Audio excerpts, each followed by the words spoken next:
नदिया के रे तीरे दुई रे बीरिछ वरे करे महुआएकु आमुरे ललनवा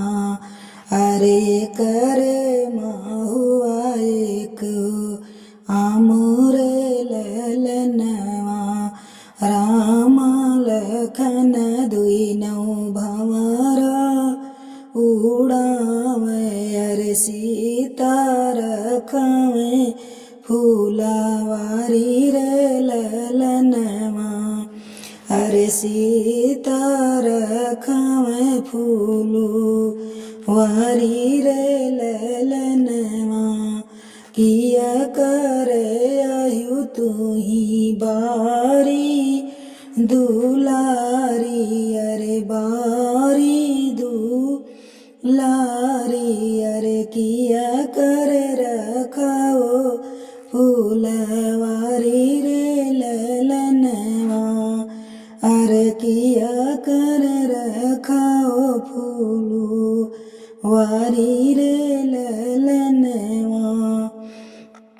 राजा जनक जी के बारी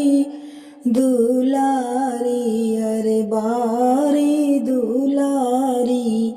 अरे रिखी कर रखायो फूलू वारी रे ललनवा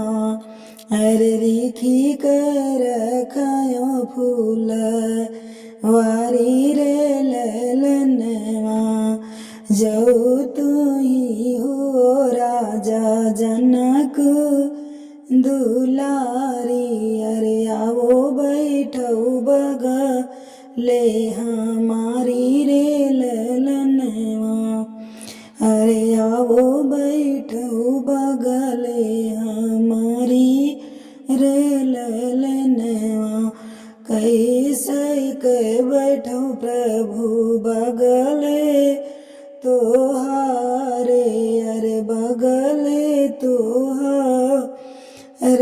अरे अबही मैं बाटी कुंवारी रे ललनवा अरे अबही मैं बाटी कुंवारी रे ललनवा कुस पैतिया लैके पापा संग कलप अरे तबु बैठबु बगले तोहारी रे ललनवा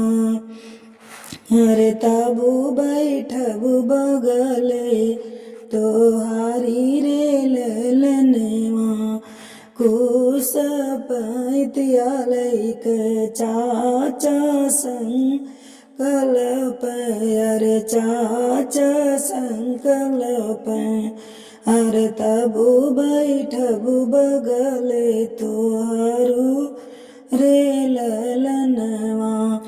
अरे तब बैठबु बगले तोहारी रे ललनवा।